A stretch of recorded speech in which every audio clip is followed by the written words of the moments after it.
శ్రావణ మాసంలో ఎక్కువగా మనం పూజలు చేసేది లక్ష్మీదేవికి ఈరోజు కాసుల మాల ఎలా చేద్దామో చూద్దాం.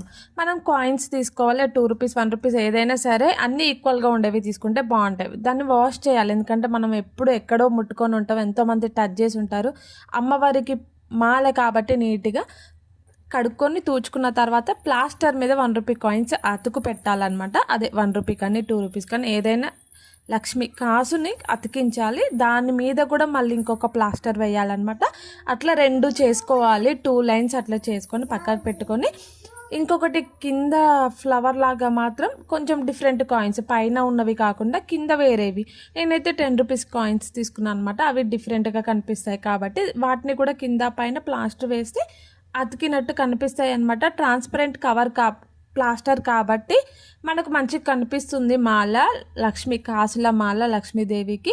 సో నేను ఇలా ట్రై చేశాను. ఎలా ఉందో చెప్పండి, కామెంట్ చేయండి. లక్ష్మీదేవిని పూజించండి. ఈ కాసుల మాలతోటి బొట్టు పెట్టండి. మీకు నచ్చిన విధంగా పెట్టుకోవచ్చు. నాకు ఇట్లా పెట్టాలనిపించి పెట్టాను, మీకు నచ్చినట్టు పెట్టుకోవచ్చు. విగ్రహం కాకపోయినా ఫోటోకైనా ఇలా పెట్టుకోవచ్చు అనమాట. మంచిగా కనిపిస్తుంది. అందరికీ విగ్రహం ఉండాలని ఏం లేదు కదా. నేను ఇలా అయితే చేశాను. ఎలా ఉంది చెప్పండి.